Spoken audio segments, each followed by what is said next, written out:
What are we getting done today? Do you need to collaborate on new ideas? Share thoughts on a marketing strategy.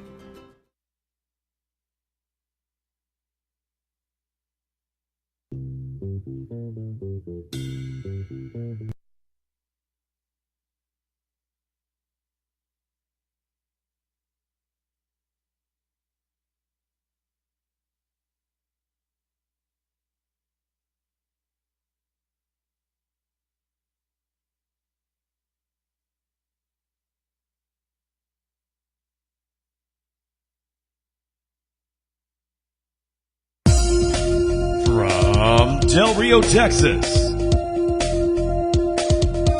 home of Lake Amistad, your host, Rob Wade. Two guys who dive.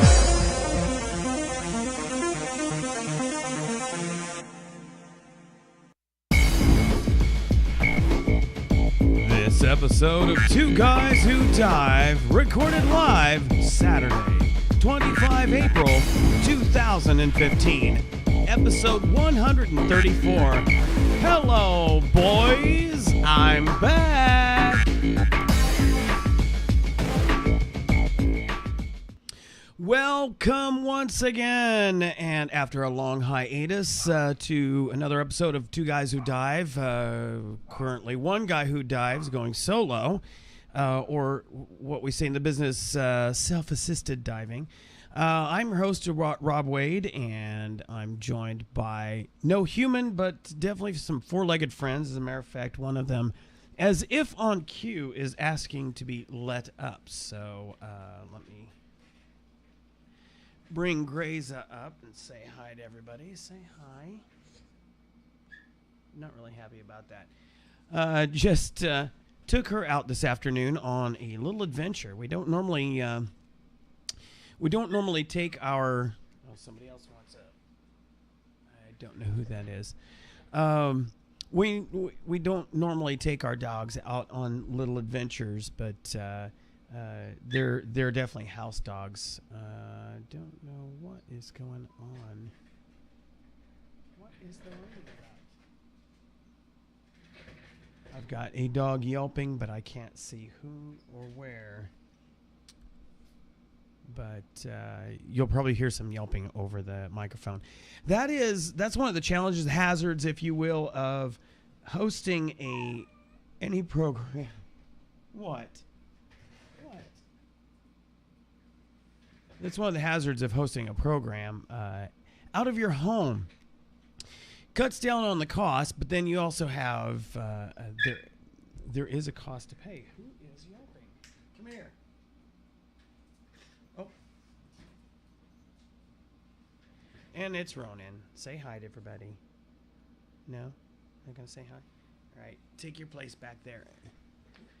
Yeah, there I am. And so once again, I'm on the edge of my seat, and not by choice, not by the excitement, but because I have two dogs who don't dive sitting behind me. Yeah, but that's one of the challenges of trying to run something like this out of your home. Oh, wow, that's like insanely bright. Yet another version of the software came out. That's intense. Let's bring that back down. And making some adjustments to how they're handling camera usage, which is kind of interesting. Wow, that's like shockingly bright. So, you know, you kind of, it's a pay me now or pay me later kind of thing. If you can run something out of a professional studio, if you will, then you can control the environment, and you have people who operate cameras and sound equipment and faders and switching between scenes and all that fun stuff. But as I've mentioned before, you can do this on a shoestring. You can do this with relatively little money. I mean, you can run up your own video podcast or audio podcast if you want, with something as simple as a decently powered computer and a webcam. I've actually done a couple of times the international episodes of Two Guys Who Dive. We've done from a laptop. The first time we did it with just the camera that was built into the laptop. The second time we brought a little bit nicer webcam, just regular USB type, which is what I'm using here, as a matter of fact. Use that and to get a little bit better image, and works fine. I mean, it's not the highest quality, and certainly this isn't broadcast quality, but it is HD, and I think it looks I think it looks pretty good. But like I said, you can start a podcast with something as simple as that, or you can go really expensive. I've got a decent soundboard here, 12-channel soundboard, and I've invested quite a bit in the microphones because I like a good quality sound as a singer, actor, musician in my spare time. To me, sound is an important aspect of what I do. So I've got the Heil microphones for the primary, the host, and the co-host, and then I've also got a Audio-Technica 2035 condenser mic for a guest, and then last but not least, I do have just a simple PV microphone if we happen to have somebody come in as a fourth, so I can actually support up to four guests here, and that would max out my board, as a matter of fact, given that I'm also feeding in audio that you hear from the various sources, as well as I use this mixing board for the studio for doing the music portions of it. I lead praise and worship. I write music, and in fact, I'm hoping next week to have. Well, I won't jump ahead of myself here. I produce music here, writing and arranging, etc. When we're working on shows and things like that, as well as helping to lay down tracks with the contemporary Christian band Living Water Sound that I'm the keyboardist / vocalist / sometimes drummer for. So I lay down tracks and then I exchange those with the leader of the group.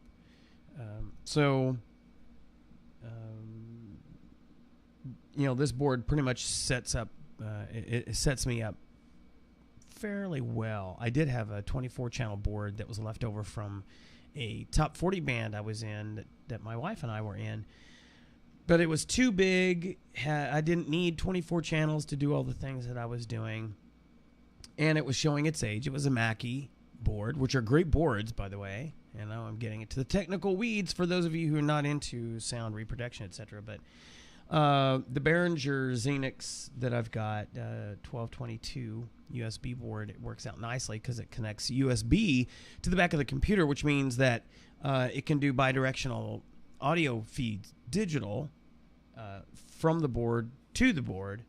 And so I can hear, and I've got out of the headphone channel, I've also got a 4-channel headphone mixer. So if we have up to 4 people in the podcast, or I'm doing the vocals for recording vocals for something, 4 people can hear everything that's going on, including themselves, which makes it much nicer, if you're modulating properly to be heard, and so that you aren't overdriving a mic or not loud enough on a mic, or you're too far away, as you can hear here, or you're right on top of it. So having the headset on helps. For those who've never heard yourselves on a headset, it can be a little disconcerting, but you get used to it pretty quick. And I dare say that most people get to a point where they actually like to hear themselves on a microphone and headset. So, because it's amazing how when you hear your voice, the way other people hear it, it's a wildly different thing. So, well, it has been a while since we've been together. We have, for those who weren't aware, we had our revival, 2015 revival of the upstairs production of Soup de Jour, which is a musical that we first world premiered back in 97, 98. And actually did the we competed with that show, as a matter of fact, as well. The neat thing about world premiering the show was that we got to meet the authors and the parents of the musical author of the show. Some of them came down to Del Rio to see the show, and also met us in Dallas Fort Worth when we competed with the show. And yours truly actually wrote an overture for the show, because there wasn't one at the time. And I came up with some, did some arrangements of some of the songs to fit our actors at the time, and then also recorded the entire show on computer via MIDI, which is a language of sending signals to electronic instruments. Thought I had a dog at my foot. To make them, to trigger them to do things. So, and a lot of bands actually use MIDI in a number of ways to reduce the need for having a ton of instruments, a ton of people playing those instruments. For our community theater, the challenge is it's a small community, so we don't have an orchestra or a band that can play live when we do musicals. So the only option that we really have, with very few exceptions, is to have what they call canned music. It's pre-recorded. So what I do is I learn the music. I actually learn all the parts of the music, and I play them on a keyboard that sometimes you'll see in our studio here, taking the place of where the co-host chair is. I'll play all of the parts and record the MIDI signals, the key presses, etc., on computer using software.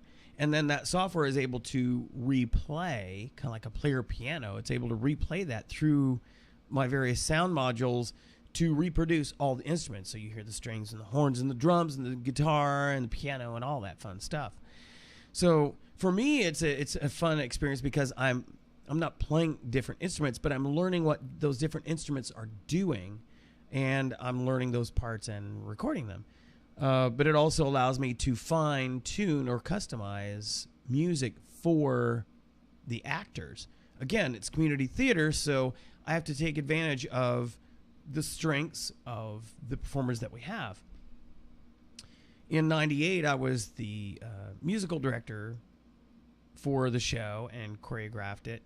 And then this year, I got to be the director of the revival.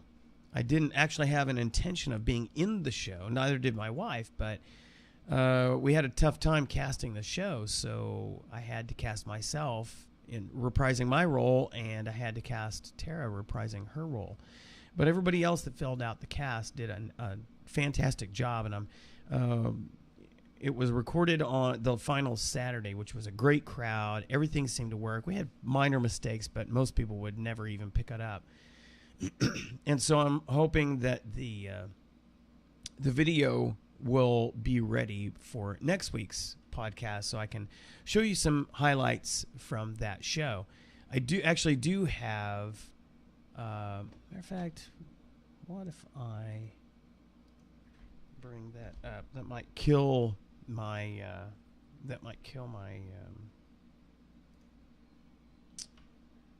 feed here, but let's see if I can bring it up.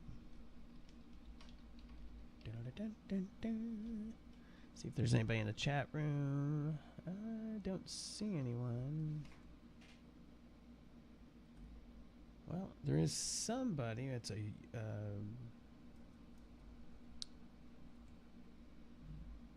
a nondescript anonymous person, random. All right, my channel. And Upstagers. Oops. Oops. And I'll see what's a good one to put in here. Daddle-a-ding.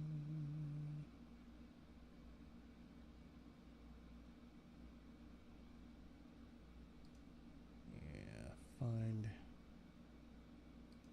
the soup montage just to give you an idea.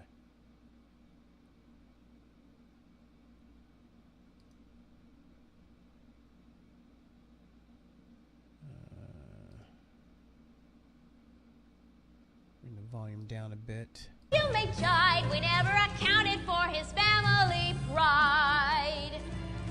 We didn't consider the fact that Mr. Bailey is a man of principle. Oh, there are no such men. I'll simply have to cause a scene. That always works. It won't do any good, Shelley. He said so himself. But I've Now, told this is from everybody in the restaurant that 1998. I'm getting the soup. If I don't get the soup, people will expect a scene. Of course, that's I old have a reputation videotape. to consider. A tantrum is not going to get us the story we're after. It may not get you your That's story, my wife but it Tara will get me in mine. costume as Bailey's Catherine on the disappoints left, to Coco. and Lori That's the Schifani perfect story for on to the Coco's right. good taste. Tiffany, darling, I'm ready for that soup. What have I done? Wait a minute. De Coco's good taste? That's it! So where is that soup? Bring out the soup. So where is that bowl of your famous family broth? Pour it out. That makes New York froth. Don't make me shout. We're waiting on soup.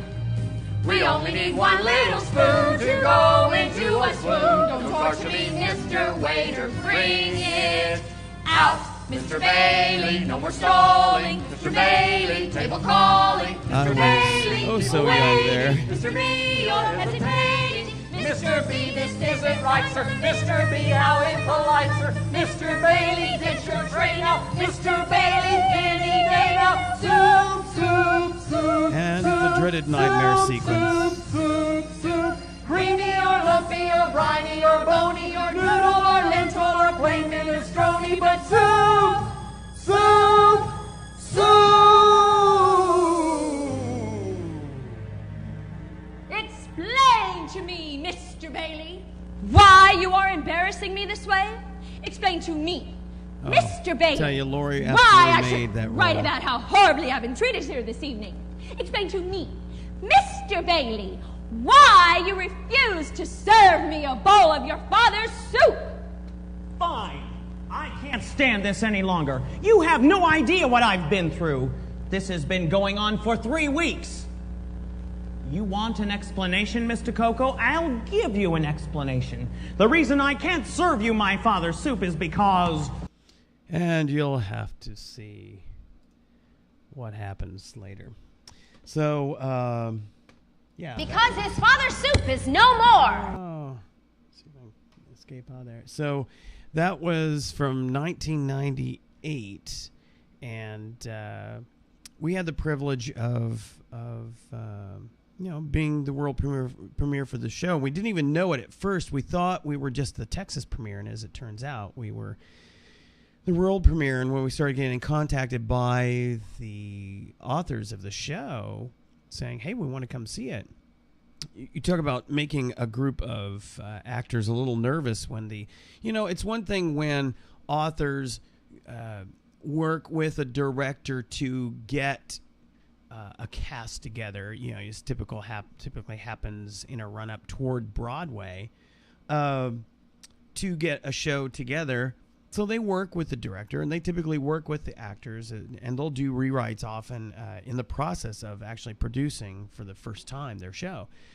So really, they were kind of putting the show completely in our hands to do what we would do with it.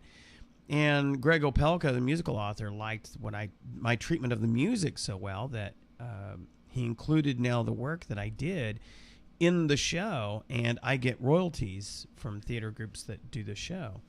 One of the conversations, it wasn't a deep conversation, but one of the things that if you watch the original production, and again, it's on YouTube if you want to take a look at it. When we did the original production, one of the things that kind of jumped out was the character of Shelley DeCoco, as played by Lori in the video here, Lori Schifani, was not a huge character, obviously a critical plot point, but was not as big a character as they envisioned her. But the way Laurie portrayed the character made her jump out more, and really was kind of a scene stealer. And the guys liked that so much that, you know, it just kind of really took a liking to her. And one of the discussions I had with Greg Opelka was, you know, it was a shame that there wasn't a song specifically that featured Shelley, and it never really went anywhere. And so here we are 17 years later, and we're doing the show again, and I have this new cast, mostly new cast, and I looked at the actress playing that I'd cast as Shelley DeCoco, and I thought, if there was any opportunity to write a song for Shelley DeCoco, this was going to be it, because I knew what the capabilities of Courtney Jones, who I cast as Shelley DeCoco this time. I knew what her capabilities were, because she's also on our praise and worship team.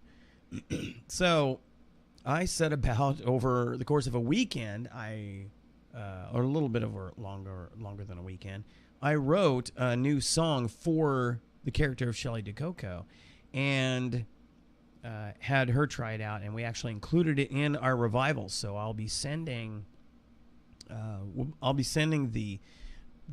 song, the actual music that I wrote. I'll be sending that, the background music. I'll be sending the video of her performance of the song, including the choreography that I worked up for it, saying that to the guys, specifically to Greg, and see if they would like to include it in the show.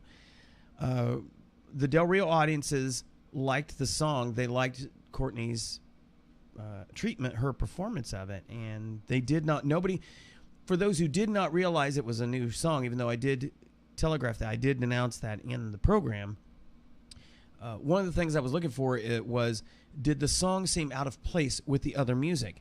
And I took great pains to pick up as much as I could Greg's writing style so that it did not seem out of place. And nobody felt that it did, and I have to say I'm kind of proud of the song. And you'll get to see it when we finally get the video, because that'll be one of the highlights I put out there. So. And it so happens when we did the revival, the guys had already rewritten a number of scenes. They'd added a couple of more scenes to the show, and added a song for Catherine, the character that my wife played both times. So I thought, well, doggone it, if you added a song for her, why not add a song for Shelley? So keeping my fingers crossed that they like it and would want to keep it. So let's hit a couple of our normal bits that we do off the top. We do movie reviews, and I think last episode 133 I talked about a couple of shows I was looking forward to. One was Insurgent, which was the sequel to the Divergent series, and also Robot Overlords. Well, got to see Insurgent, and I got to say it was a good movie. I thought it was a good sequel, carried the storyline through nicely. The beginning of this sequel picked up some amount of time after the end of the closing events of the first movie, and so I didn't feel like I missed anything, but I thought it was well done. Enjoyed it. Better than the first movie. I mean, because this was truly a continuation of the story, the plot line. I'd say it was equal. I'd give it a 8.5. The effects, the CGI stuff was spectacular in Insurgent. So if you haven't seen it, and I can't think of anybody who hasn't, who didn't want to, or who wanted to, definitely encourage you to get it. And then whatever happened to Robot Overlords? That was supposed to be released on the 27th. Well, as it turns out, apparently it was released in the UK. It's an independent film, but it's got like Gillian Anderson and now I'm gonna have to look it up. Well-known actor. He's been in tons of movies. He was in Iron Man 3. Help me, IMDb. All right, looking up.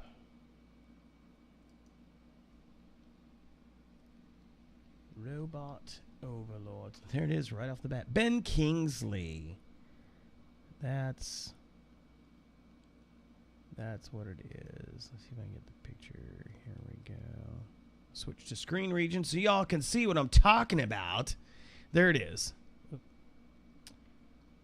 There it is. Robot Overlords. So I was looking forward to this. The trailer looked awesome. But it's like after it released in the UK, it kind of hit a limited release in other countries, but has no US release. So at this point, I'm kind of expecting we'll probably get to see it on Vudu.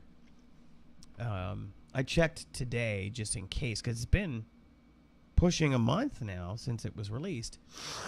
And it's not on Vudu yet, but I'm hopeful. I'm hopeful that it's going to show up. I haven't seen Gillian Anderson in anything in a long time.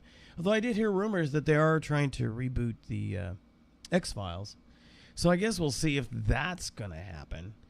So anyway, Robot Overlords. Now, of course, the next big movie coming out is the new Avengers movie and Age of Ultron. I'm, of course, seriously excited about that. Don't know. I'm so excited that I'll do the midnight showing. Excuse me, the midnight showing on the Thursday night or Wednesday, whenever they're gonna early release it. But yeah, I don't like to fight the insane crowds anymore. So I'll see it opening weekend, but probably not stand in the long lines for it. Try and get a group together to go, maybe like a Saturday or Sunday evening or something like that. So, yeah, no Robot Overlords yet. Okay, let's look at some tech news. A lot has happened, and yet a lot hasn't happened since last we chatted. Of course, Apple had announced their Apple Watch, which there are people that are going to waste their money on it, and there's like insanely expensive gold versions but availability seems to be an issue, and there seem to be a number of issues with this thing. And yet everybody's falling over themselves to write apps for this thing, even Microsoft. But again, I've got Dive Watch. I don't have a need for a Dick Tracy watch. I've got my smartphone that I carry with me everywhere. So, and it's much more readable, has much more functionality, more powerful than something I could wear on my wrist. So, even if it were a Surface watch, whatever, I have no use for that. If I can't go diving with it, I don't need it.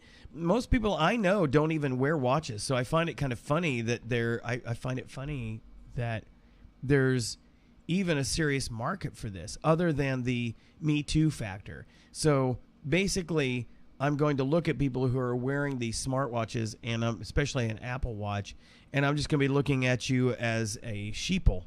You're going to be a Me Too kind of person, because I know most of those people have not been wearing watches because they've got a clock on their smartphone. I mean, look close up here. Right here, in a glance, date, time, appointments coming up. If I weren't wearing a watch, I have it on my smartphone. Why would I carry? Why would I wear an expensive watch that barely lasts a day as far as being juiced up? That's just silly. But on the Microsoft side of the house, they've been releasing new versions of Windows 10 for the PC/tablet and for the phone. I actually have a Lumia 635. I've been testing the phone version on, and I have a test machine here in the studio that I've been using to test it. Every which way from Sunday, I hate Windows 10. I mean, just it's horrible. It's not as bad on the phone, but it's because they're merging the ecosystems, they're merging the platforms, and it's gravitating towards the mentality of the desktop. It's taking away all the things that I absolutely love about the Windows operating system. I love the live tiles. They're barely live tiles on Windows 10. They're laughable as live tiles on Windows 10 on both systems. They're more live on Windows 10 for the phone, but they're nothing compared to the live tiles on 8.1, both PC and phone. The latest version is very buggy. It seems like every build that comes out for the PC is slower and slower. And really, this last version that came out for the phone is extremely slow. It performed, my Lumia 1020 is still, I consider it to be the absolute flagship. It's got hands down, it's got the best camera of any device out there. I don't care what platform. It's still got the best camera, 41 megapixels. And it's just amazing. It's near professional quality, especially if you know how to work the settings. But just off the cuff, it just does a great job. I'm going to be showing you some pictures that here in a minute that I took with this. So the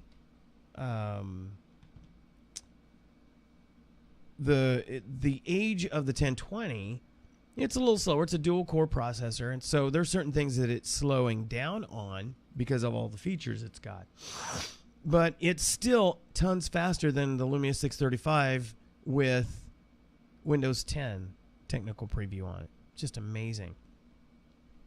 I don't like the way the menuing system is going. They're going to the stupid hamburger menu thing that Apple and Android are using. I much prefer the pivoting, what they call a panoramic menuing system, navigation. It's much better than the hamburger stuff. But that's what they're puking that all over everything on Windows 10. You can't multi-select email messages. There's so many things not working by design. It's not just about that it's a test version. It's a technical preview, and so there are bugs. I get that. I can handle the bugs. What I can't handle is design choices that suck, and that's exactly what's going on with Windows 10. For the PC / tablet and the phone is design choices that suck. And people like Paul Thurrott and others are giving excuses. They're giving excuses for what they're trying to do. But that's all they are, is they're excuses. That means that they should double down on the Metro UI and expand on that rather than go backward to Windows 7 and Vista, which is exactly what they're doing with Windows 10 and on both the phone and on the PCs. So very likely I'll be unless something dramatic happens, I'll be sticking with Windows 8.1 on all my devices. I'll have no choice if I want to get a new flagship device. I'll have no choice but to update to 10 on that. But man, I am going so grudgingly. Let me try and focus this camera better. It seems... Wow. There we go. Is that better? I can't tell. You'll have to let me know. See if there's anybody in the chat room. Still nobody there. Okay, so... What in the world? What do I want that? That's funny. The things... Oh... By the way, sharing a little tragedy with you. I was working on music well into the early morning hours. And I had my keyboard here, had my Surface Pro 3 up on there. And then I set it down on the counter here because I was just about finished. I didn't set it on here in a stable way. I had the kickstand up, but I didn't set it. It was too late early in the morning, I guess, and it toppled off the desk and hit the corner right on the tile and shattered the screen. You talk about somebody who was quite angry at like 3 o'clock in the morning when that happened, but so I had to send that off. That's not a cheap thing. They have a flat fee basically to work on it, so I had to send that off. And of course, on the website they say allow 3 to 5 weeks for it to come back, depending on supply of parts, etc. The thing is, the way the Surface Pro is designed, everything's kind of glued together. It's not screwed together, especially the screen. The screen is not just the glass, but it's the glass, the digitizer, and the actual LCD display. So it's all one sandwiched unit, so you can't just replace the glass. It literally broke all the way through, and you could see the innards of the Surface. So obviously when they got it, they were going to have to not only look at, get the glass replaced, the LCD panel and digitizer replaced, but they were going to have to look to see what other components got damaged from the fall, because it's got motion sensors and all that fun stuff. So, it's going to, any number of things could also have been damaged just by the fall or by shards of the panel flying around inside. So so I was like, okay, I've come, all my processes now rely on tablet. At work, I take my tablet almost everywhere because I can make notes of things that I'm doing on service calls, because I run an IT shop at an Air Force base. So I'll be taking notes. If I go to meetings, this is what I take my notes on. Everything that I do now revolves around stuff that I can do on the Surface. So I ended up picking up, because they're still insanely inexpensive, I picked up another Nextbook 10.1. And of course I had to set it up, and I've been using it to do all the things I do. It is my music charts. It does everything. And so, and it makes, and for $179, it makes a very inexpensive but very capable temporary or a capable unit. And certainly for my case, it's not a Surface Pro 3, because it doesn't support my pen, which I love, the Surface Pen. But everything else is very capable in. Its cameras are not. The cameras on the thing are just barely passable, but for $179, it's a nice tablet. Anybody can get into the Windows 8.1 tablet arena with this thing, and it's got a keyboard. Matter of fact, let me show you. Unplug it from power here. There we go. So let me switch here. So here it is. It's got, it's nicely done. It's got, let me switch to the other camera. So here you go. Let me open it back up. Okay, so there we go. And it's got I don't know why they call it that. They has what they call a pogo keyboard, so it can slide right out of it. Slightly magnetic, and it's pretty heavy though. It adds quite a bit of weight to the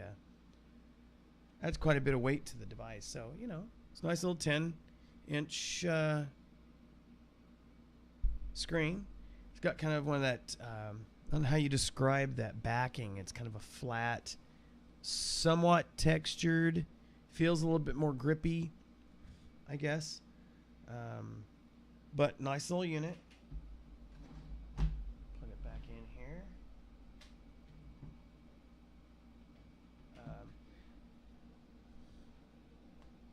But one of the things that I noticed about this one, the one I picked up as my temporary, it'll make a good backup in case either of us break ours, because my wife has a Nextbook. I got that for her. And she uses it not nearly as much as I use mine, but she uses it for convenient functions. And but one of the things I noticed that on this one, the power supply plugs in much more securely. You feel more confident that it's actually making connection than on hers. So definitely what I'm going to do once my Surface Pro does get back, I'll have her log on to this. We'll get her set up with everything on it. And so that this will be, and she'll use this one, and the one hers has a little bit less secure power connection on it. We'll use that as the spare. So because I want her to have the better of the two, and this one I think, in my opinion, is probably going to be the better of the two. But it's a nice little unit. Supports, it says on the website it supports a 64 gigabyte card, but I took my 128 gigabyte card from my Surface Pro and I put it in here. It works fine. So all of my files are on there, and so I'll swap it back over whenever I get my Surface Pro back. So anyway, nice little unit, and so just so I'm not going through complete withdrawals, but I do miss my Surface Pro. It's a gorgeous unit. So anyway, also if you're brave enough to try the Windows Phone 10 technical preview, no Office products on there. That was a shocker. At least the previous version of it, and of course on 8.1 you've got Office, but they yanked it off of this latest version supposedly at the end of this month, which we're running out of month, guys. At the end of this month they were going to be releasing the updated versions of Office for the phone. Given their track record and given how horribly those versions are on the desktop Windows 10, I'm not looking forward to them. I already hate the Outlook that's on there, so I'm just not holding out any confidence. Let's see. More tech news. My wife finally has figured out the ins and outs of the Fitbit Surge HR that I ordered. I actually ordered it for Christmas for her, but Fitbit had huge delays on the delivery of their color versions of it. They had the black one was available in January, so it was late anyway, but I ordered the plum color for Tara because she likes pink, and I'm a big purple fan, as you can tell by the lower thirds are suggestive of purple. The colored versions that they had were even more delayed, so she finally got that and got it charged up and has been using that, and it really is pretty cool. I mean, it's a nice little simplified display. It's not nearly as bulky as the Microsoft Band, and it's got a Windows Phone app, so it syncs with it. It does wireless syncing, and so she can review all the things that's going on, heart rate. It's got just shows it on the display. You just there's one button. You just kind of cycle through the different features, but if you sync it with the app, Windows Phone, Apple, Android, doesn't matter, you see a lot more detail. And so she's been really enjoying the stuff that it's telling her about her. It monitors your sleep, so it tells you, how restless was your sleep. And it's pretty interesting to see that graphed out when she's like, every time I woke up, every time I stirred, usually because her dogs are wanting to come up or down out of the bed or reacting to noises outside, and so they react, and that causes her to stir. So all of that is nicely graphed on this thing. So if she wakes up tired, all she had to do is look at her Fitbit app, and she can see why she was tired. So it's kind of interesting. So she's been enjoying that. So they had the, for the longest time, Fitbit had the charge, but the HR added the heart rate monitor. Hence the HR. They added that sensor to it. So it's a very, very nice device. And it's much cheaper than the band. So, and last but not least, and why didn't I bring that in? Last but not least, and this is kind of a little bit near and dear to my heart. A lot of people, I would almost say most people, use to some degree PayPal, and I use it for buying things. It's kind of a nice middleman, secure way to make purchases, kind of protect your your bank accounts, etc. But they were working on a new service to compete with the likes of Square and some other companies to enable you to use credit cards, to actually scan credit cards. So they came out with the PayPal Here service. So they came out, at one fell swoop, they came out with the reader, which you get for free. So I signed up, and you get that for free, and it's like a little triangle thing, and it just, again, I wish I'd got that. Oh, well, I could show it to you, but so, just like with the Square, you just plug it into the headphone jack of your phone or your tablet, which is really great. The Surface Pro has kind of made a name for itself as being a very good mobile point of sale device, and adding the ability to scan a card in there, just that's a perfect addition. So I could do it with the phone, and it's pretty cool because when you plug it in, you start up the app, it looks to see if the card reader is attached, and it gives you a little icon. The icon changes whether or not you have the card reader connected. And so you can make a sale, for instance, running my scuba diving training. If I've got some, and on occasion I have somebody who, they don't do checks, or they don't like to carry around cash. They would rather do a credit card. So now I have a facility to do that. I can swipe their card, make the sale, and away we go. So congratulations to PayPal for modernizing their process, and I'm going to be taking advantage of that. So pretty cool. So that's the PayPal Here service and app and card reader. So look into that. Let's see. And as you can tell, we're still looking for another co-host for Two Guys Who Dive. So if you're a diver in the area and you'd like to try your hand, I'd like to invite you here to do that. Let's see. I wanted to show you some pictures from our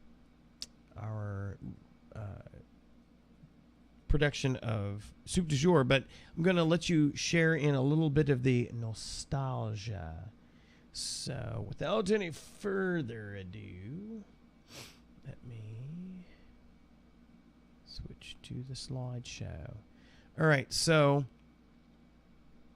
this is our Paul Pogue Theater, which used to be the Rita Theater, which used to be movie theater, old school projection movie theater. It has balcony, it has where you see that square. We see that square below Paul Pogue. That's a huge window air conditioning unit for the offices upstairs. Pretty wild. And then it was converted to a performing arts theater and donated to the city, if you will, under the stipulation that it always be used for that. So as the primary purpose. They do other things there. They have concerts, and they actually do show some movies every so often. They just bring up a pull-down screen, and they do the projector, and away they go. But, of course, it's kind of the home of the Upstagers. I mean, we don't own it or anything, but this is where we do 99% of all of our productions, unless we're doing it like a dinner theater or something at the country club or something out at Broke Mill RV Park or something like that. But so there was the marquee showing our show. I've kind of taken now to getting out and getting a good picture of the front of the theater with our marquee stuff on there. Let's see what this will let me do next. Hello. Here we go. So this is a picture of our Soup du Jour stage in 1998. And so you see we've got, there's really only two major settings for the show. It's in the Bailey's restaurant, and then on the left there, or taking up most of the stage, 2/3 of the stage, and then J.P.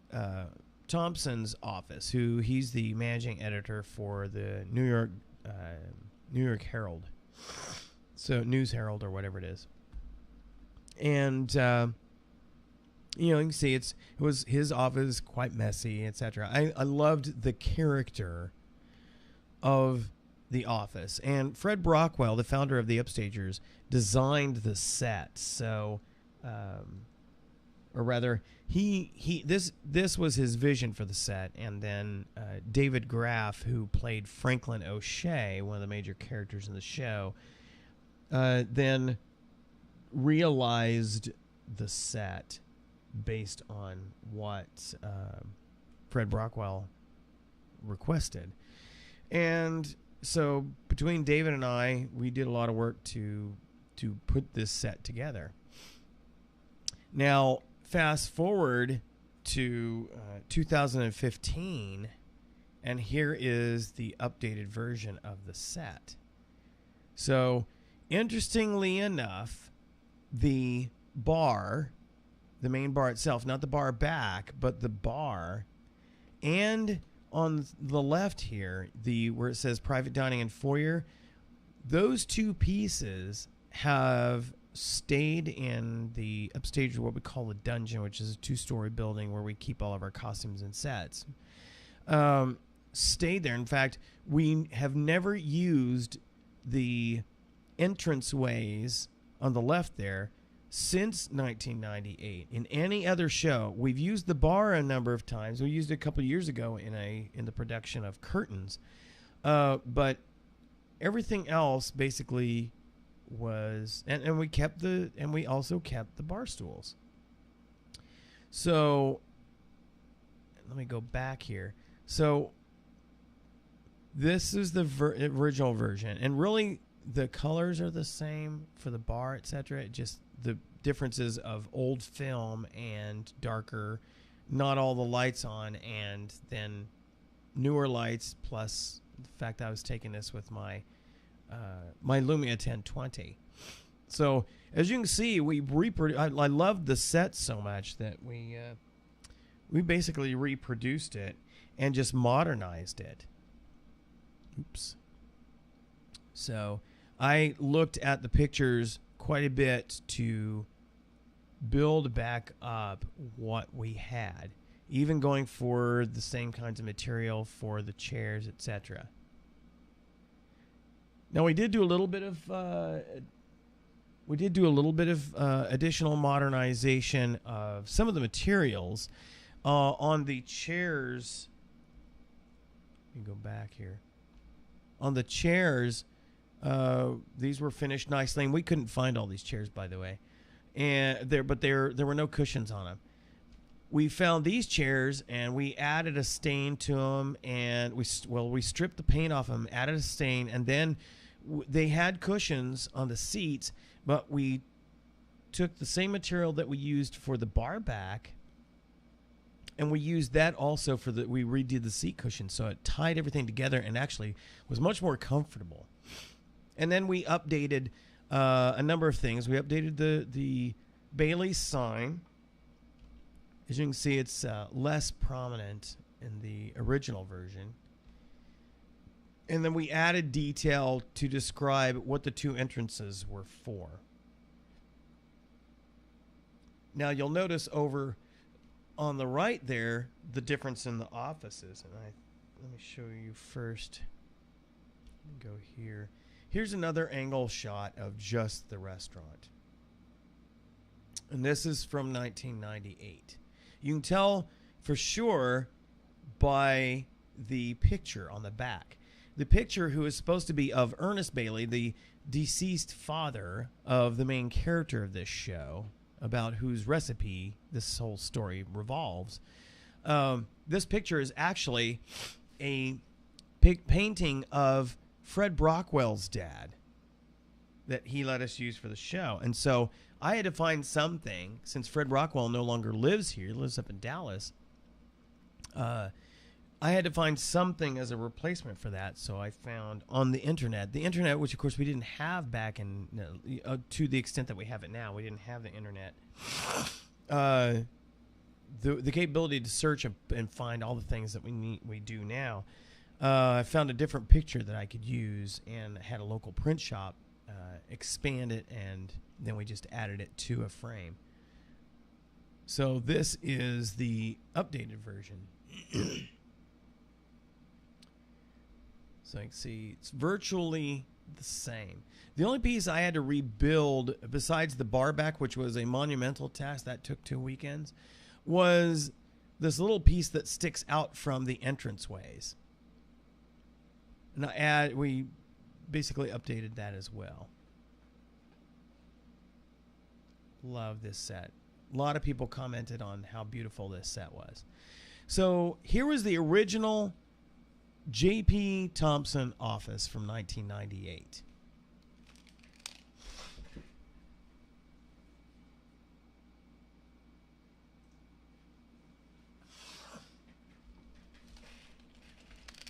And just look at how detailed it was. I loved that it was messy.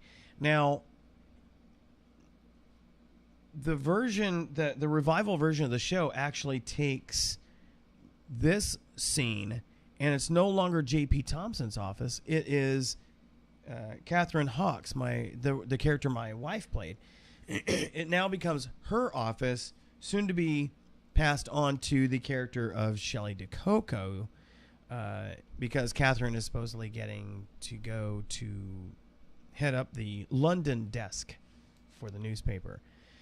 So I loved how detailed and busy this was, because it fit the kind of chaotic nature of the character.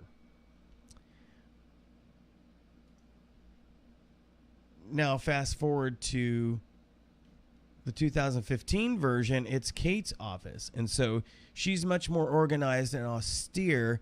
Many of the names, there were some of the same aspects.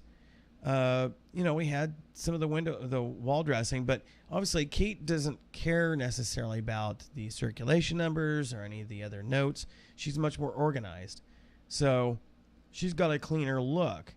And, she has a calendar, the exact same typewriter it was used. And we actually had a better phone.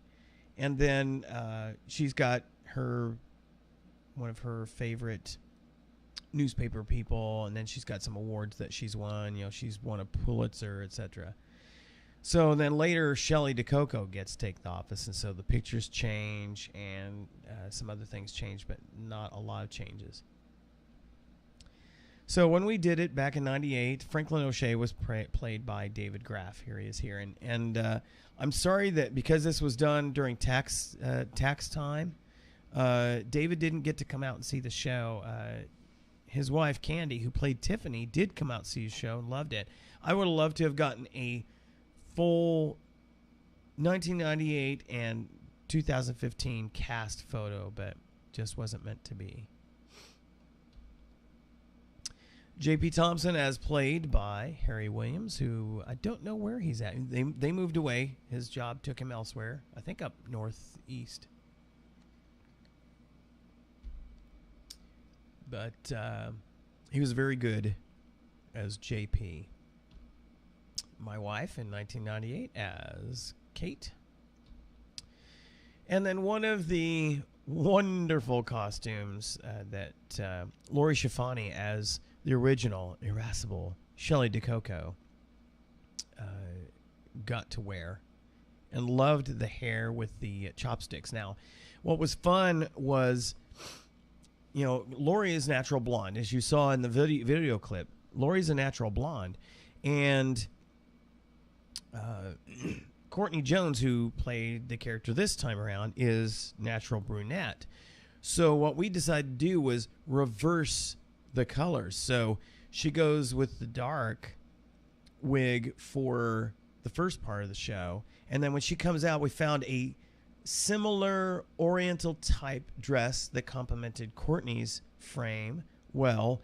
And she got a blonde wig that the same hairdresser that we had for the original show also was our hairdresser for this show. So she cut it like this, and we used our chopsticks and everything. So basically, it was like a reverse image of Shelley for this show. And there is a young me as Stuart Bailey way back in 1998. And then, as I mentioned, Candy Graff as Tiffany Vander Vanden did a wonderful job. This was the picture of, and I wish I'd gotten a straight on publicity type photo, but this is the current cast with Hannah Spencer as Tiffany, myself reprising my role as Stuart, Courtney as Shelley, and Tara as Catherine, and a newer upstager, Tom Faison, as JP, and then as Franklin O'Shea, the ever-popular Scott Van Landingham. And then this is the picture from 1998. I wish we'd set ourselves up exactly like that. That would have been awesome. Love that blue dress, by the way. Or pantsuit, whatever you want to call it. And then this is another shot of the current cast with the new Baileys. Love this group. Now, this was 98, and this is a picture with the cast taken with Greg Opelka Sr. and his wife. So these are the parents of the musical author of the show. It was quite an honor. They saw it both weekends, and they absolutely loved the show. Of course, they're quite proud of their boy, and well, they should be. They write some wonderful shows, and this was just one of several that they've done. We've done 3 of their shows. We've done Monkey Business, we've done The Singing Cowboy, and we've done Soup du Jour twice. This is one of the authors of the book, Todd Mueller, with Tara and myself. Again, so young. And then here we are with, here I am, Todd Mueller in the middle. Then Fred Brockwell, the founder of the Upstagers and the director of the 98 version of the show. And a young Ben Graff, who since grew up to become a central core upstager in his own right and director of many of the shows. And now he is in San Antonio. Getting married, I guess. And here's some more of the cast with Candy and then Fred in the back. Got Ben Graff there between Candy. He is, of course, Candy and David's oldest son. Then Tara and then Todd Mueller in the back. Miss Shelley DeCoco, number 1. Lori Schifani there in the front. And then David Graff there on the far right. And then, as I said, they really liked the character of Shelley DeCoco as portrayed by Lori Schifani, and that's Todd with Lori. Great shot. And then when we took the show to competition in Dallas-Fort Worth, Todd and Hank Boland, both the authors of the book, were there to see the competition, and there's Tara and I with the guys. It's awesome. And then we were fortunate enough to have Lori come in for the final performance of the show, and she and her husband Steve got to come to the cast party. So we had, of course, to have a picture with her up there with Shelley number 1 and Shelley number 2. And one of the cute little bits that Lori had added, if you watch the show, a lot of things that she did was with the air quotes. And Courtney had watched the production a number of times to pick up certain nuances. I wanted it to be her character, but there were certain things about Lori's performance that are forever going to be Shelley DeCoco. I wasn't insisting on the air quotes, but Courtney, I don't think, could help herself, and so she didn't do it nearly as much as Lori did, but there were certain points where it did, and those who knew, including Lori, just laughed hilariously when she did it. So it was great seeing some continuity as part of that. So glad Lori enjoyed the show. She loved the new song. She wished that she had had that for when she was in the show. And actually, I do too. But because interestingly, Lori is actually a trained dancer. And her daughter is even more so, and just really, really phenomenal dancer. And so some of the nuances of the choreography would have been great to see Lori do as well. So, all right. So that's it for that. Let me get back here. So, again, I'm hoping that we'll have the video available next week to show you some highlights from that, and we'll definitely be putting it up on YouTube. Let's see. Went out to as I mentioned, I did a little adventure with Graza out at the lake today because I wanted to get some pictures and kind of test the water. Today was a beautiful day. If I hadn't had a number of things that I was trying to get done today, I would have loved to have gone diving today because it was beautiful weather outside. It was sunny, not very windy, very warm, but just didn't have enough time to get out there to do a dive. So just had to go out there with the camera. I wanted to get some shots of the lake to see how it's doing coming up, and it is coming up. We've had incredible amounts of rain lately. Matter of fact, last night, another gully washer. I was at the church working on till late, working on some equipment, and just as I was almost finished up, I was just starting to button some things down. I just kind of given up. I was working on something that wasn't working out the way I was hoping it would. Trying to get focused here. And so I was about to throw in the ever-loving towel. And there we go. And all of a sudden the sky opened up, and of course it's a metal building, our church, so it just was like really loud. So I thought, okay, well, the visibility is going to be cut up today, but I wanted to at least just get some shots of the lake to find out, what the levels look like, see where I'm going to train, because it's been up since November, high enough that they've closed off the Spur 454, which is where been for the past 2 years. I've been teaching classes. I love teaching out there because it's very accessible, and I love diving out there because it's got a cliff, it's got a wall dive on it. So I thought, okay, I'm going to have to probably go back to Scuba Cove, but man, because it's so steep, if the lake level is still low, it's a huge trek, not just for me carrying gear, but for students, and it can be treacherous. So I went out there to take a look, and it is up some, and allow me to show you. There we go. All right, so these are just some shots I took this afternoon. There was some people out there enjoying themselves, but as you can see, it's still down quite a bit. Water is normally up. If you look in the distance there, that far outcropping there, where it slants and then starts to go vertical a little bit, water is normally there where it starts to go dark. That's where the water level normally is. So we still got a ways to go. And this is a shot from up at the walkway.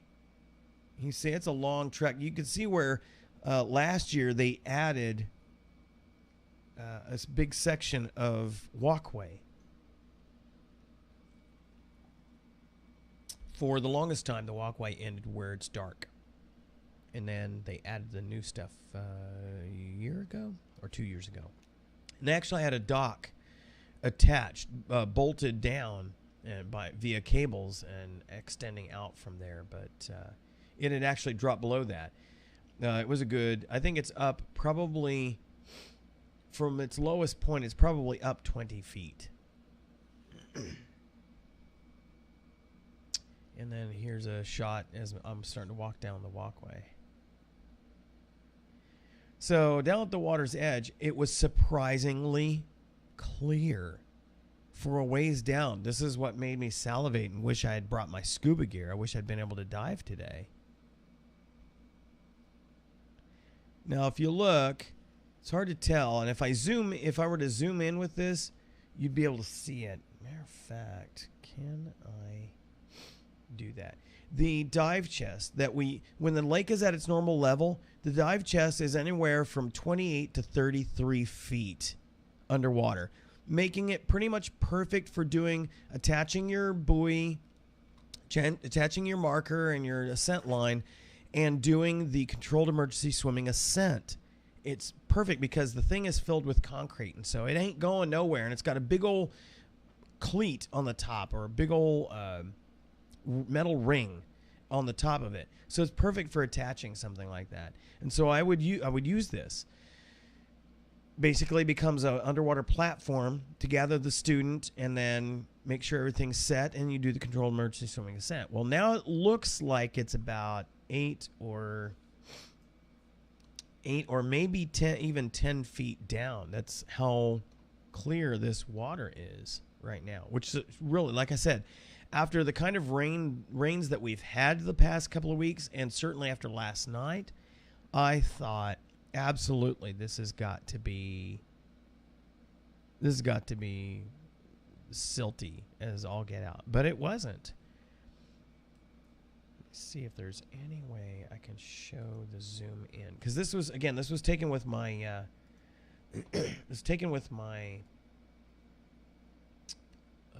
Lumia 1020. Let me see if I can open this in Paint.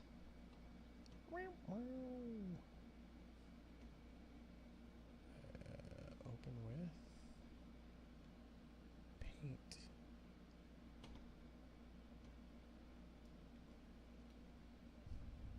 Goodness gracious.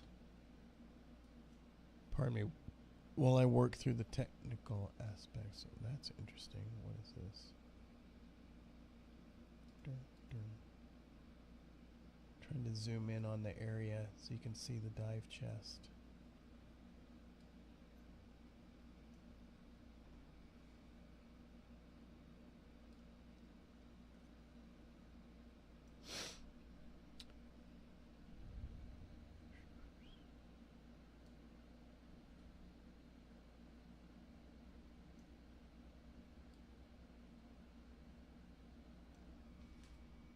I might not be able to show it to you.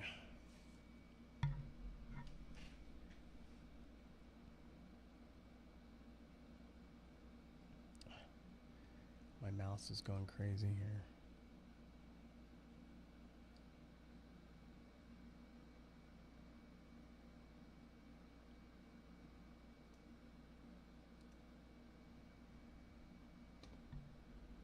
All right, let me try.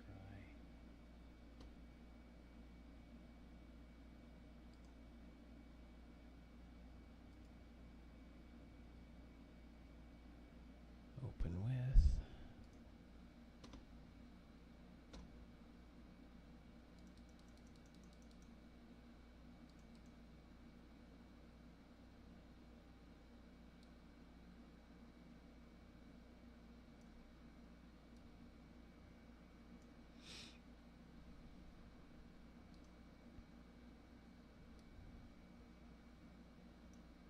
It's hard to see with this one.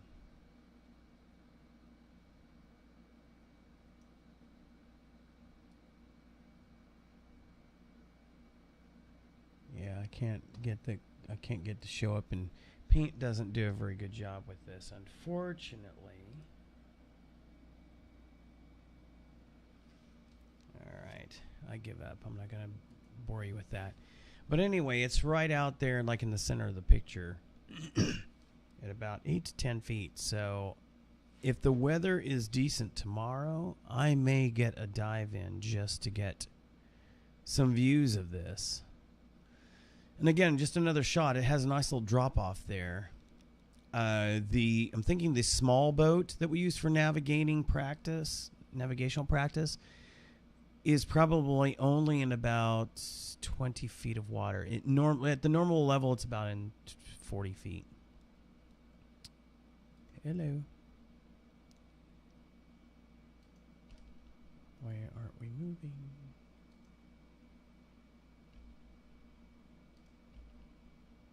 Huh. It go?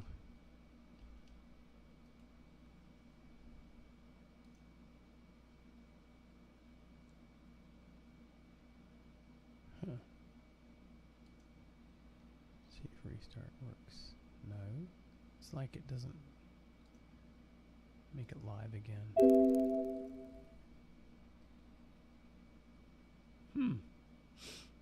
Isn't that interesting?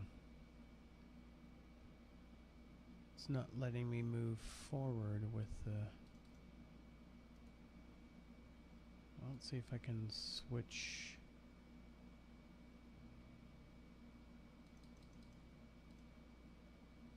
Try that.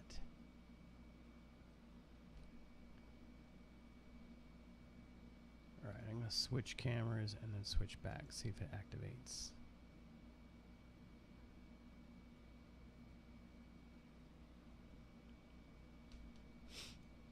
Nope, for some reason it's just not going to work. Let's see if this one's going to work at all. That one works. Huh. That's interesting. Well, I found a flaw in the new version of the program, folks.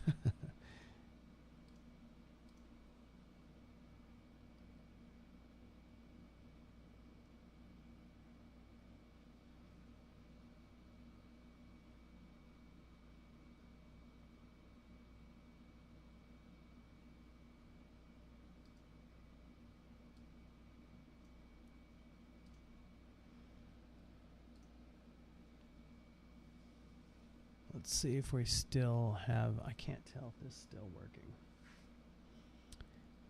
Had an interesting error pop up when I'm doing this, and it's a huge flaw. I seem to be still broadcasting, but I can't tell for sure. I don't dare click on this message that came up. It says, XSplit broadcaster has stopped working. But I still see that I'm on the screen, so I'm not going to click on the debug or close program. I'm going to try to survive till the end here. So, all right. So moving right along. Moving right along.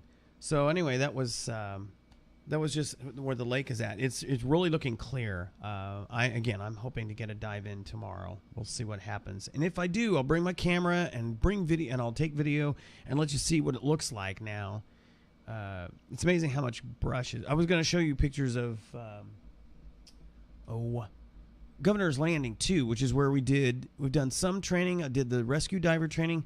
It is still low and is very, very overgrown. The cove area, the beachhead, for lack of a better description, because it's all kind of gravelly there, which makes it for a really nice gradual incline and a relatively soft area to bring a tired diver or bring a diver you're having to do CPR on, etc. Bring them onto shore. Made for a good spot for that. Well, now it's all overgrown with big shrubbery, so none of that is going to be usable for quite some time to come, unless the lake comes up a lot.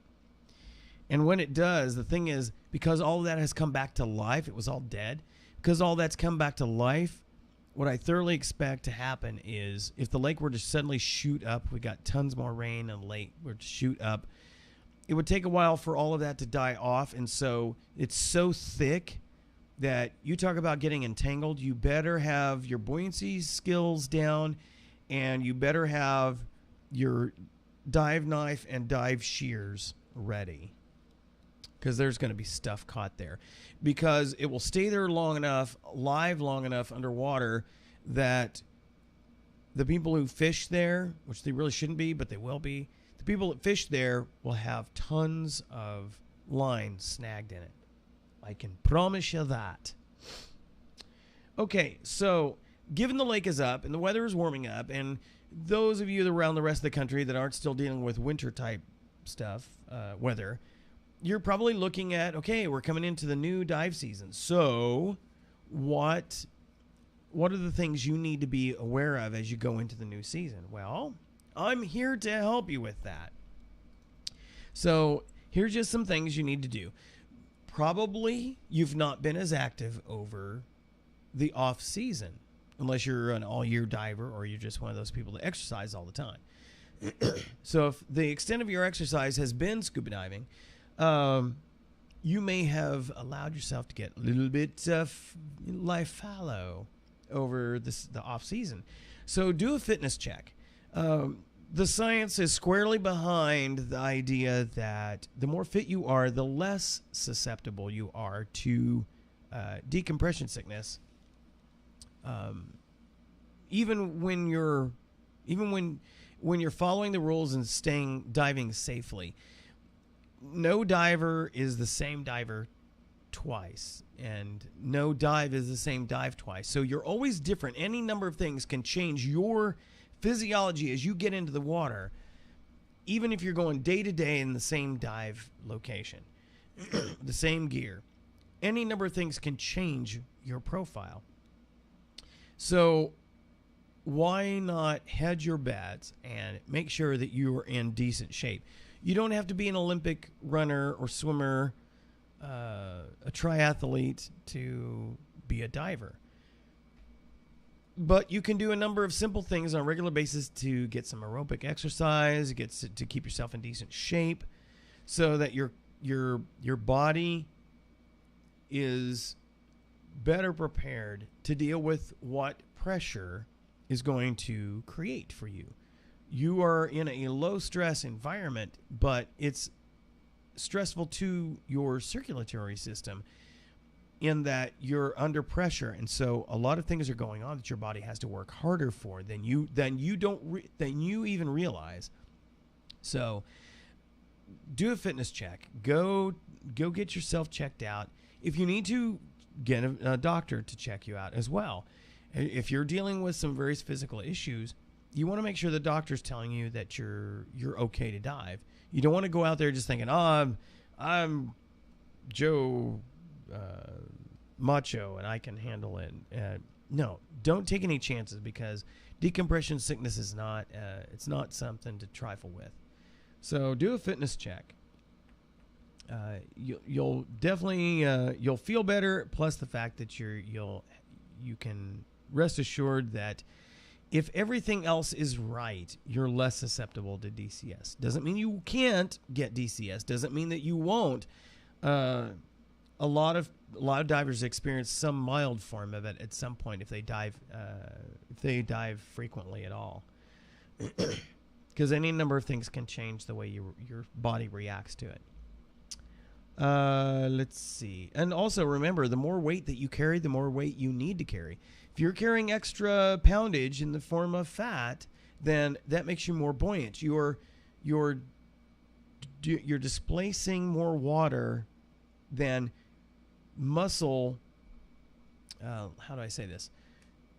For volume, fat can the same volume of fat displaces less physical water, but without the weight. Whereas solid muscle mass can, if you're bulked up, you can displace a lot of water, but your weight is countering that. So you want to make sure that you're not more buoyant than you need to be, which means you need to add more lead. So more fat means more lead.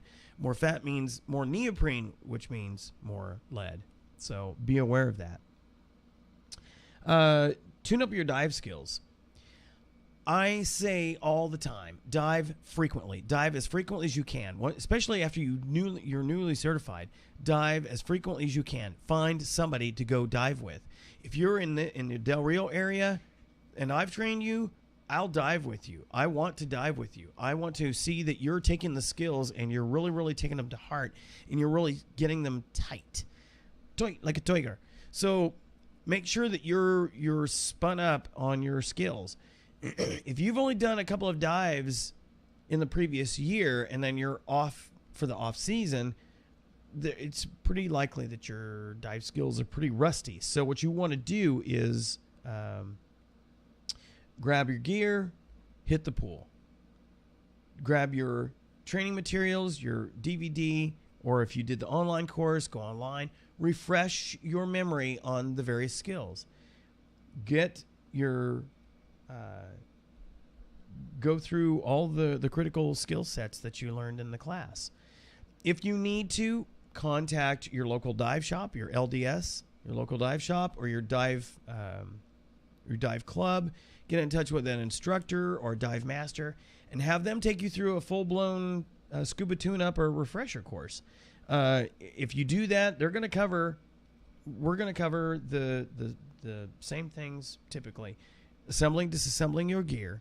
So because people often forget, oh, how did the strap go? What order did I turn this on? It'll refresh your memory and get your muscle memory back for those kinds of things. Your pre-dive safety check. Begin with review and friend. Check your BC, check your releases, check your weights, check your air. Do your final okay. Take you through your proper water entry. Depending on where you're at, if like at Lake Amistad, it's pretty much all shore entry and exit. So we're going to take you through all of that. Your 5-point descent, your mask clearing. That's one that usually people don't like going through the course, and so they're less likely to keep practiced on that. But let me tell you, if there's any more stressful individual skill in the course that people are most likely to need later but refuse to practice on a regular basis, it's probably mask clearing. Most people don't like to clear their mask underwater. It's the whole idea of water in their nose, trying to clear it, and they can't see, and their mind is creating a more serious situation than there's really there, and so they feel like they have to Polaris to the surface. Me, I wear contacts, and I don't consider mask clearing a big thing. I teach it all the time, but I practice it all the time. To be quite honest, there's very few dives that I go on that I don't have to clear my mask at some point. If for no other reason that my mask does fog up even after applying anti-fog, and especially if there's a huge humidity and temperature difference, I more often run into this during cold dives, during diving in the off season. Because I'm warm, I'm coming from a warm trailer for the most part, and then getting into cold water. And so you end up intentionally letting a little water into your mask, and you look down, and you swish it around, and it actually wipes the inside of the mask off. And then you have to clear it. So that's probably one of the most important ones to keep practiced up on. And then mask removal and replacement. Now, this is not something that you normally run into, but at any point, you may find that your mask gets pulled off of you, or you have to remove it for some reason. It gets snagged on something, and put it back on, and then you have to clear it. So we'll take you through that as a refresher. Regulator recovery and clearing, a very common thing. If you have to switch your alternate, and of course the alternate air source use, both yourself and your buddy, and then your various emergency procedures, controlled emergency swimming ascent, your assisted buddy-assisted or alternate air source assisted swim, surfacing. We'll take you through all of that as a refresher. You can take yourself through that just by going through your training materials and just hit the pool. You could do that yourself. But if you have any doubt about any of the skills, if you're like, you know what? Yes, I've gone through the materials again. This is one bit I'm having trouble with. Do not hesitate to contact your LDS or your dive club or a dive master or instructor. They will be more than happy to help you out, because we want to see safe divers. Then also get your local dive orientation. Now, because in this area, Del Rio, Texas, Lake Amistad, we have an Air Force base, we have the Department of Homeland Security, and we have the Marshal Service and U.S. Attorney's Office here. So very often you have people who've been diving elsewhere, and they come in here and so they're here in a new location from the last time that they dove. They may have been coming from Guam or from the Northeast or something. So this is a brand new place for them. So find out, contact the local dive shop, contact a dive club, network with other divers, and then try to set up some sort of a orientation dive so that you can be introduced to the best places to dive, safest places to dive, and be exposed to the uniqueness that is, in this case, Lake Amistad compared to other places that you dive. So don't shirk that opportunity. It helps you network with other divers as well, because to me, there's no point, although I enjoy a dive as self-assisted, it is meant to be at least a buddy activity, and it's really a lot more fun when you have a group of people. Anybody who's gone on liveaboards or gone to dive vacations where you're spending a week, that you're going out every day on a boat with a lot of the same people, you know very quickly that is just a fun thing to do, because you're sharing experiences with people. Oh, did you see that? Oh, I saw that. Or, they start working together and pointing out really cool stuff. We've never been disappointed in those kinds of situations. So network yourself, get a local orientation diver, discover even a formal Discover Local Diving class, if you will. So those are just some things that that you can do to prep yourself for the new season. Now, you should be checking your gear to make sure it's, that you had it serviced, that it's in good shape, that it's ready for your use, because you don't want to just jump in that first time and find that something's not working. So check all your gear out. If you need something replaced, get it replaced. Don't hold off. Hopefully, a lot of you who kind of held off on getting gear maybe took advantage of the tax refund to purchase some new gear or replacement gear or upgrade your system. Always a good idea. But those are the things you want to think about going into the new season here. And I'm hot to hit the water, let me tell you. So I'm already going through all this. Of course, I dive insane amounts for local area here. So definitely tune up my skills is not needed. But, I've been a little lazy over the winter. I try to keep walking and all that fun stuff. And we volunteer at a Pet's Wish, and so we end up doing a lot of stuff out there. I get a lot of exercise with that.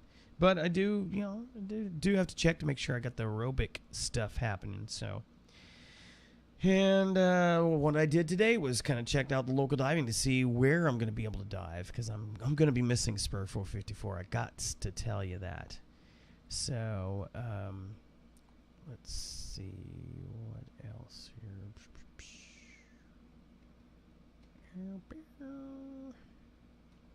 Oh, I can get rid of that one. Just checking out stuff here. All right. Apply the changes. Sorry, I'm multitasking here. All right, so let us go ahead and hit a little bit of administrivia as we head on out here. So, all right, so as was promised, as was stated, we weren't going to have dive club meetings the last couple of months because of the show, Soup du Jour.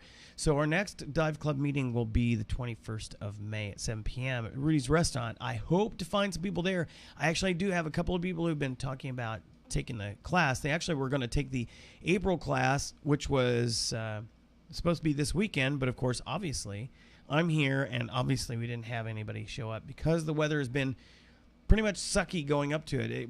It took a long time for us to start to get warmed up here, so the lake is only just now starting to warm up. So I'm hoping the May class will be pretty comfortable.